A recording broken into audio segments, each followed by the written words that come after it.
మనసు నిండా మాధవుడు రూపం నిండున్నప్పుడు ఈ ఒట్టె కట్టెని నీకు అప్పచెప్పటం భావ్యం కాదనిపిస్తోంది బావా. ఆ ఆత్మవంచన కంటే ఆత్మహత్య మేలనిపిస్తోంది. దయచేసి నా కోసం వెతక్కండి. సెలవు. హేమ.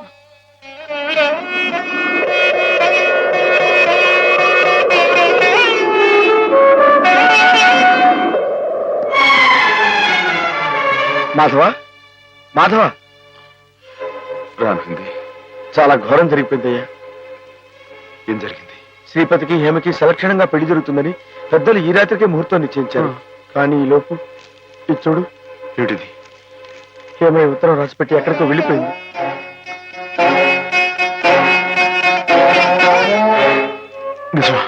నిజమే మాధవ. ఆవిడ తను చేసుకుని అనటంతో శ్రీపతి గారు ఎదురు తిరిగారు.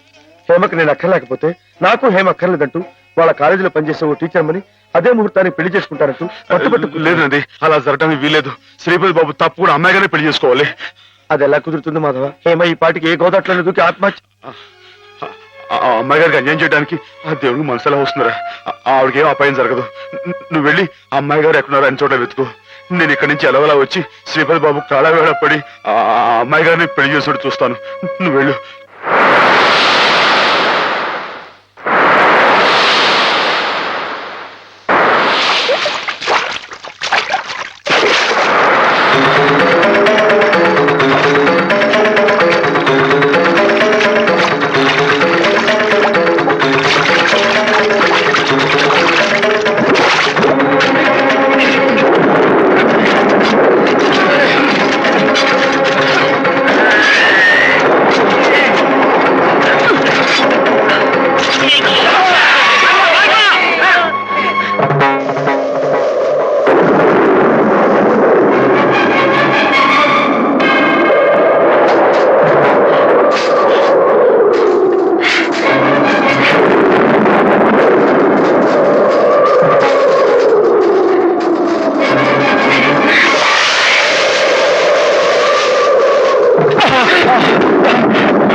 నాలుగు దొరికావు.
రామాధవ, నీకోసం ఎదురు చూస్తున్నా. బాబు గారు, అమ్మాయి గారు ఎక్కడ? చెప్పండి, మాట్లాడమండి. అమ్మాయి గారికి ఏమైంది?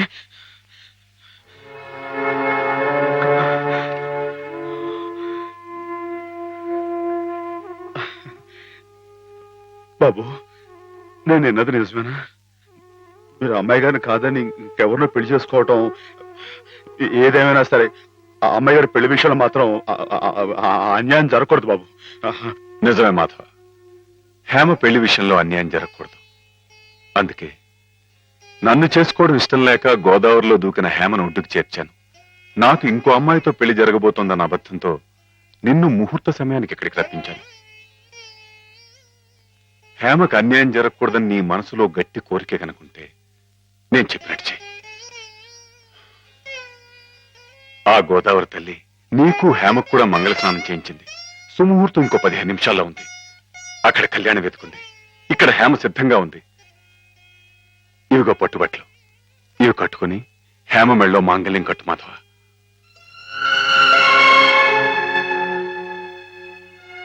చూడు మాధవ, దగ్గర బంధువులు మేమేమి చేయలేక చేతులు ముడుచు కూర్చుంటే ఏ సంబంధం లేని నువ్వు ఆపద్బాంధవుళ్ళ మా కుటుంబాన్ని ఆదుకున్నావు. హేమకి అండగా నిలిచావు.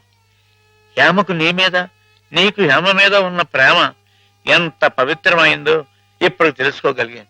తొందరపడి నీ ముందు నోరు జారినందుకు పెద్ద మనసుతో నన్ను క్షమించి హేమ చెయ్యేందుకు బాబు. అవును మాధవ, అన్నయ్య తన కావ్యాల్ని నీకు అంకితం చేసి ఆ రోజే నిన్ను తన అల్లుని చేసుకున్నారు. హేమ మెళ్ళో నువ్వు 3 ముళ్ళు వేస్తే ఆ లోకాను ఉన్న మా అన్నయ్య ఆత్మ శాంతిస్తుంది మాధవ. లేదండి, ఇది జరగని పని. జరగని పని అంటే కులం గురించా నీ సమస్య మాధవ? నీలా యాదవుడైన కృష్ణుడు ఎవరిని చేసుకున్నాడు? క్షత్రియకన్య సత్యభామం చేసుకోలేదా? రాచకన్య రుక్మిణి చేసుకోలేదా? హేమ కూడా క్షత్రియకన్య మాధవ. మీరెవరు ఎంతగా చెప్పినా సరే ఎందుకో నా మనసు ఒప్పుకోవడం లేదు. ఆ అమ్మాయి గారు మీ సొంత మనిషి. ఆవిడ మీరే పెళ్లి చేసుకోవాలి. సరే అయితే, ఇందరింతగా చెప్తున్నా హేమ మనసారా నిన్నే కోరుకుంటుందని తెలిసినా కూడా నేనే హేమం చేసుకు తీరాలి అని నువ్వు పట్టుబడితే అలాగే చేసుకుంటాను మాధవ. కానీ పెళ్లి చేసుకున్న మర్నాడే హేమ నీకు ఇలా కనిపిస్తుంది.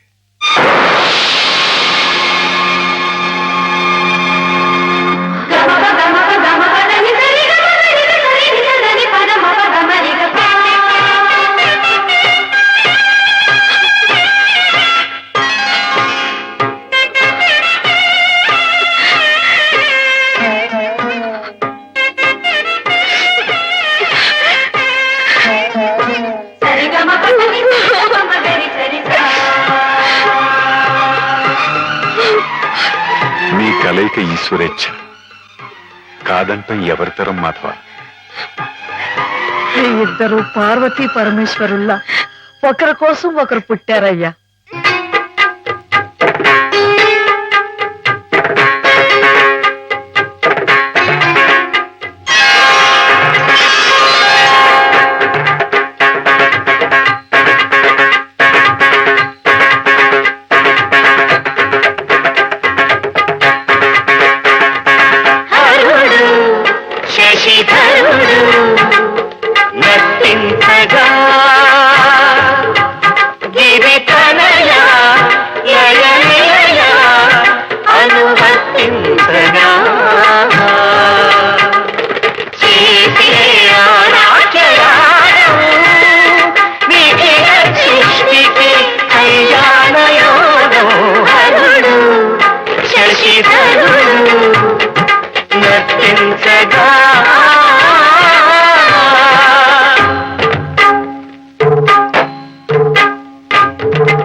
ఏంటండి ఇది తప్పు కదండి మన కాని వస్తువు మనం పట్టుకెళ్ళచ్చా అని పెట్టండి బాగుండదు అడ్డలేవా ఏమండోయ్?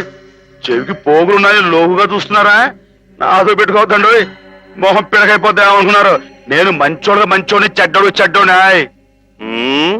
బాబు మీరు కూడా నమ్మాలి కొడతా ఏమండోయ్? నిజంగా కొట్టేస్తానండి నాతో పెట్టుకోకుండా మరి కొడతావా నిజంగా కొట్టేస్తానండి కొడు చూద్దాం అయ్యి బాబు ఇదేంటి ఒక దెబ్బకి పడిపోయాడు ఏమండో